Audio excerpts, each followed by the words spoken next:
Rallies have been held across the country today to put pressure on the government for better pay for care and support workers. Many of the 65,000 workers are earning a little over the minimum wage, and staff retention and recruitment is getting impossible, especially as Australia beckons with better pay and work conditions. Juliet Speedy reports.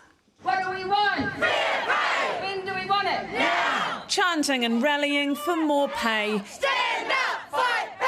Low wages and workforce shortages pushing many care and support workers to breaking point. We're all running on a baseline of burnout and emotional exhaustion. We're hearing that people are borrowing money to get petrol in their car to go to work. A team of 65,000 looking after some of the highest needs people in the country, those dealing with addiction, old age, mental health, disabilities and patients on palliative care. Today the carers held rallies around the country. They are the worst paid sector working in health. Their pay rates set by law are about to expire.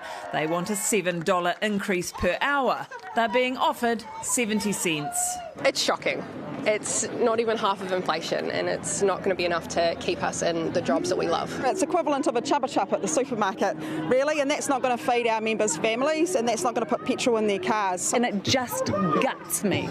There's nothing more important than this work. The bottom rate is now lower than the living wage, and bear in mind that a lot of these workers are part-time with varied hours. It's largely women. There are fears if the pay doesn't increase sufficiently, many will leave the sector or travel abroad. Some employers already have a 20% vacancy rate. Passion does not pay my bills. I love my job with everything that I have, but it doesn't afford me the ability to care for myself. We want the government to listen to us, and we want an improved offer. Well, we're short-staffed and we can't keep staff. Stand up, fight back! And the sector says they're running out of time to keep and recruit enough staff to look after some of this country's most vulnerable. Well, kia ora, Juliet. The open borders may well exacerbate this problem.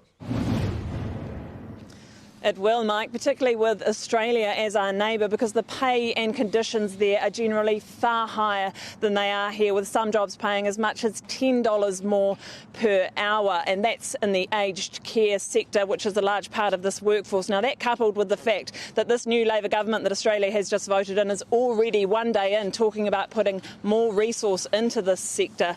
So those jobs will also look far more appealing to the people here in New Zealand. So the government will have to look long and hard at this and may well have to stump up some more cash. Juliet Tanakwe.